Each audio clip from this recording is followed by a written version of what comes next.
ठीक है। तो डायग्नोज में सबसे पहले आपने 3 स्टेप होते हैं इसमें। पहला स्टेप क्या होता है, हमने देखना होता है कि इस पेशेंट को जो है वो डिजीज़ है या नहीं। ठीक है, फर्स्ट स्टेप में हमने क्या करना होता है, देखना होता है इसको, does the patient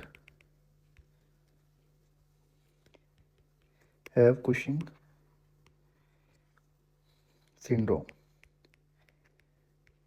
second step में हमने क्या करना होता है, जब हमारे पास कंफर्म हो जाए कि इसको कुशिंग सिंड्रोम है, तो सेकंड स्टेप पे हम देखते हैं कॉज को। ठीक है, हमने देखना होता है cause of Cushing syndrome. Okay, तो थर्ड स्टेप में हमने क्या करना होता है, अगर तो उसकी जो होती है वो उसका एसीटीएच की प्रोडक्शन, एसीटीएच का लेवल ज़्यादा है, ठीक है, तो फिर हम देखते हैं वो एक्टोपिक है या पिट्यूटरी से एसीटीएच की प्रोडक्शन ज़्यादा हो रही है। ठीक है, तो वो हमने डिफ्रेंशिएट करना होता है। ओके, तो ये हमारे पास 3 स्टेप होते हैं। सबसे पहले देखें, फर्स्ट स्टेप में फर्स्ट स्टेप में हमने देखना है, हमारे पास तीन तीन टेस्ट में हम एक टेस्ट करते हैं, कोई एक 24 hour urinary cortisol level check करते हैं, या हम लेट नाइट स्लाइवा जो होता है इसका लेवल, इसके अंदर कार्टिसोल का लेवल चेक करते हैं, या हम 1 ग्राम डेक्सामेथासोन देते हैं लो डोज। ठीक है, और ये फिर हम मॉर्निंग रात को देते हैं, और मॉर्निंग में हमने जो होता है इसका जो होता है वो कार्टिसोल यूरिन के अंदर चेक कर लेते हैं। ठीक है, तो इन तीनों में हमने कोई एक टेस्ट करना होता है। ठीक है, इन तीनों में कोई एक। ओके, या तो 24 hour urinary free cortisol check कर लेते हैं, लेट नाइट सलिवरी जो कार्टिसोल होता है, सलाइवा में कार्टिसोल होता है, उसको चेक कर लेते हैं 11 PM पे। ठीक है, या हम सुबह मॉर्निंग में 9 PM पे 9 AM पे हम जो होता है वो जब रात को देंगे, पहले डेक्सामेथासोन 1 ग्राम, देन उसके बाद हम मॉर्निंग में उसके कार्टिसोल में, उसके यूरिन में कार्टिसोल का लेवल चेक करते हैं। ठीक है, तो ये तीनों में से कोई एक करते हैं, अगर इन तीनों में कोई एक अब नॉर्मल आ जाए। ठीक है, अगर एक टेस्ट जो है वो अब नॉर्मल आ गया, ओके, तो फिर हम क्या करेंगे, फिर हमने इन तीनों में से कोई एक दोबारा हमने करना होता है रिपीट।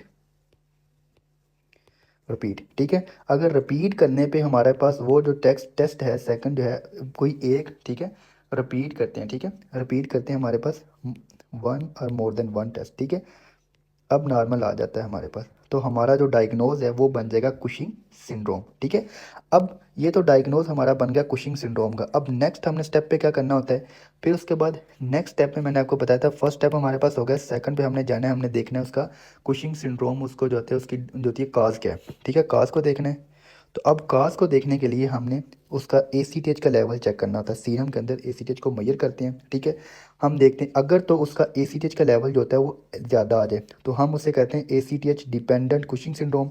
अगर इसका लेवल जो होता है वो कम आ जाए, ठीक है, तो हम कहते हैं ACTH independent Cushing syndrome. Okay, अब देखें, अगर तो एसीटीएच का लेवल कम है, इट मीन कि उसकी जो होती है, या तो उस पेशेंट ने, आप देखें, अगर तो मैंने आपको स्टार्टिंग में इसकी जो होती है वो काजेज़ में बताया था। अब देखें, अगर तो एसीटीएच का लेवल जो होता है वो कम है, तो फिर दो काजेज़ हो सकती हैं, या तो उसकी अडीनल ग्लैंड से कोई प्रॉब्लम है। ठीक है, अडीनल ग्लैंड का कोई ट्यूमर है या हाइपरप्लेजिया है, या उसने बाहर से ले रहा है, एक्सोजीनस है। ठीक है, एक्सोजीनस है, तो इसके लिए हम क्या करते हैं, इसके लिए हमने जो होता है नेक्स्ट स्टेप करना होता है, थर्ड हमारे पास नेक्स्ट स्टेप में हमने क्या करना होता है, इसमें इसमें हमने देखना होता है हमारे पास कि उसका जो होता है, हमने जो होता है सीटी स्कैन करवाना होता है। ठीक है, सीटी स्कैन हमने जो होता है उसका अर्डिनल ग्लैंड का सीटी स्कैन करवाते हैं। तो ये पॉइंट आपने यहाँ पे याद रखना है। सबसे पहले हमने जो फर्स्ट स्टेप होता है उसमें हमने तीनों में से एक टेस्ट करते हैं, या तो 24 hour urinary free cortisol, late night salivary cortisol, या 1 mg overnight dexamethasone suppression test. Okay, अगर इन तीनों में एक जो होता है टेस्ट हमारे पास अब नॉर्मल आ जाए, देन हमने इन तीनों में से कोई एक या दो टेस्ट हमने रिपीट करने होते हैं, अगर फिर वो अब नॉर्मल आता है तो हमारा डायग्नोज बन जाता है कुशिंग सिंड्रोम। देन उसके बाद सेकंड स्टेप पे हमने क्या करना होता है, हमने काज को देखने के लिए हमने एसीटीएच होता है वो सीरम में मेजर करते हैं। ठीक है, अगर तो इसका ये सप्रेस है, इसका लेवल कम है, तो हम कहते हैं या तो ये इसकी काज जो एडिनल ग्लैंड है, या वो बाहर से कोई स्टीरॉइड ले रहा है, तो इसके लिए हमने हिस्ट्री लेनी होती है, प्लस हमने जो होता है उसका एडिनल ग्लैंड का सीटी स्कैन करना होता है। ठीक है, अगर तो हमारे पास जो है इस पे हम डिटेक्ट कर लेते हैं। ठीक है, अगर हमारे पास होता है जो हम एसीटीएच चेक किया था, इसका लेवल एलिवेटेड है, ये ज़्यादा है, एसीटीएच डिपेंडेंट कुशिंग सिंड्रोम है, एसीटीएच डिपेंडेंट कुशिंग सिंड्रोम है, तो फिर हमने क्या करना होता है, फिर हमने जो होता है उसके बाद हमने देखना होता है कि ये जो एसीटीएच है, यहाँ तो ये हमारे पास दो हो सकता है ना, यहाँ तो हमारे पास पिट्यूटरी ग्लैंड का कोई ट्यूमर है जहाँ से एसीटीएच प्रोड्यूस कर रहा है। ठीक है, या हमारे पास क्या है, ये होता है हमारे पास एक्टोपिक, ठीक है। उसको जो होता है लंग का कैंसर है या उसकी उससे जो होता है वो एसीएच की प्रोडक्शन हो रही है, ठीक है। इसको चेक करने के लिए हम क्या करते हैं, हमारे पास जो थर्ड स्टेप होता है हम उसमें जो होता है वो चेक करते हैं इसको, हमने हाई डोज कार्टिको, हाई डोज हमने देना होता है डेक्सामेथासोन सप्रेशन टेस्ट करते हैं, ठीक है। हाई डोज 3 ग्राम हम देते हैं इसमें, सॉरी 3 एम, ठीक है। हम इसमें कितना देते हैं 3 mg, ठीक है, ओके। हमने देना होता है डेक्सामेथासोन। अब जब हम डेक्सामेथासोन देते हैं तो फिर उसके बाद हमने हाई डोज अगर दें तो हाई डोज अगर तो उसको पिट्यूटरी का ट्यूमर है ना, तो हाई डोज देने से पिट्यूटरी जो ट्यूमर अगर उधर से एसीटीएच की प्रोडक्शन ज़्यादा हो रही है तो वो सप्रेस हो जाती है, ठीक है, सप्रेस हो जाती है, ओके। एसीटीएच कम हो जाएगा, जब एसीटीएच कम बनेगा तो इससे जो होगा हमारे पास ये जाके एक्ट नहीं करेगा, जो होगा हमारे पास एड्रीनल ग्लैंड के ऊपर, जब उसके ऊपर एक्ट नहीं करेगा तो कॉर्टिसोल का लेवल भी कम होगा, ठीक है। तो ये हमारे पास डायग्नोज बन जाएगा उसका कुशिंग डिजीज, इट मीन इसको पिट्यूटरी ग्लैंड जो होता है उसका ट्यूमर है, एसीटीएच सिक्रेटिंग ट्यूमर है। तो फिर हमारे पास नेक्स्ट स्टेप क्या करना होता है, अगर हमें पता चले कि उसका जो होता है एड्रीनल पिट्यूटरी ग्लैंड की प्रॉब्लम है तो हमने एमआरआई करवाना होता है पिट्यूटरी ग्लैंड का, ठीक है। अब देखें, अगर उसका जो होता है सप्रेस हमने हाई डोज डेक्सामेथासोन दिया और इसके देने पे हमारे पास वो सप्रेस नहीं होता, ठीक है, उसका एसीटीएच का लेवल और कार्टिसोल का लेवल कम नहीं होता, तो फिर हमने कहना इसकी जो काज है वो एक्टोपिक एसीटीएच सिक्रेशन है, ठीक है।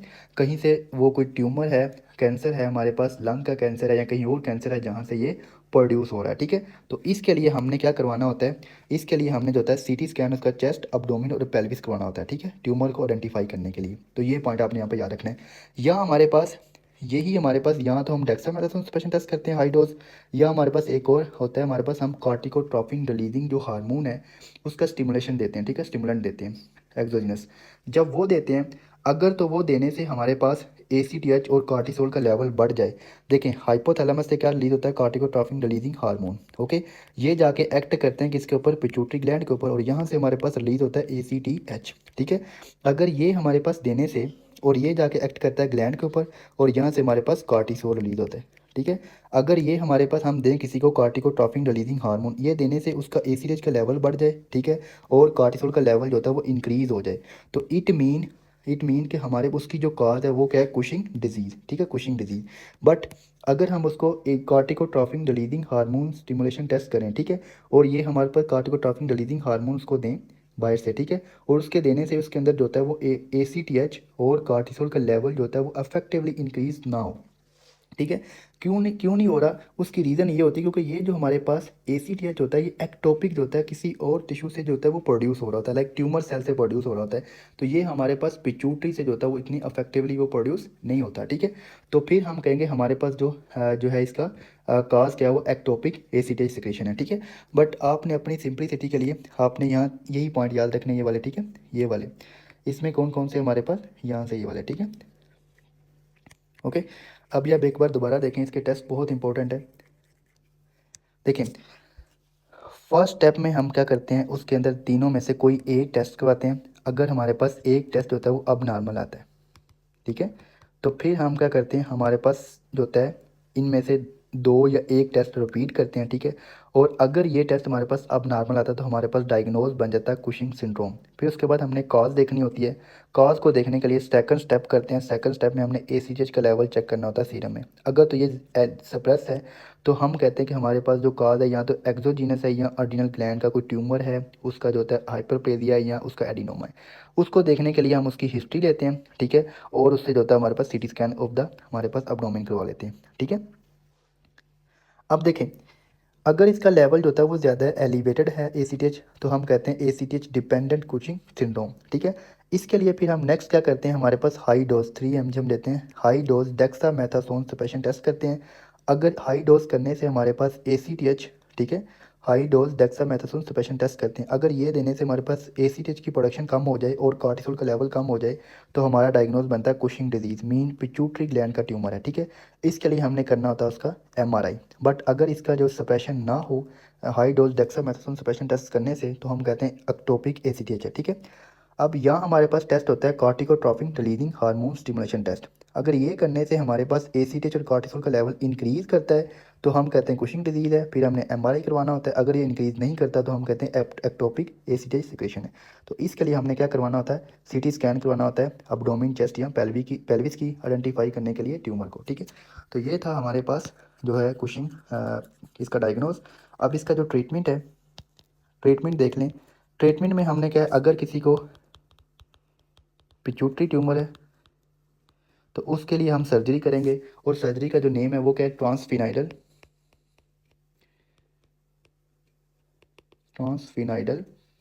सर्जिकल रिमूवल ऑफ ट्यूमर, ठीक है। तो ये आपने याद रखना है, ओके। अगर उसको जो है हमारे पास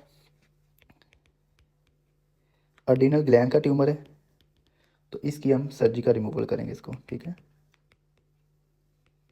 ओके। अगर एक्टोपिक है तो जो एक्टोपिक टिश्यू होगा उसको हम रिमूव करेंगे, ठीक है, सर्जिकल रिमूव, ओके। अब देखें, अगर तो हमने पिट्यूटरी ग्लैंड का जो होता है उसकी सर्जरी की है, उससे हमने उसकी ट्रांसफिनाइडल सर्जरी की है, उधर से हमने ट्यूमर को रिमूव किया है, तो फिर हमने जो था लॉन्ग लाइफ उसको क्या देना होता है, ठीक है। अगर हमने सर्जरी की है, अगर उसको पिट्यूटरी ग्लैंड की जो होती है उधर से वो काज है हमारे पास पिट्यूटरी ग्लैंड का ट्यूमर था, तो फिर हम जो होता है उसको ग्लूकोकॉर्टिकॉइड देते हैं, लॉन्ग लाइफ, ठीक है। तो ये पॉइंट आपने यहाँ पे याद रखना है।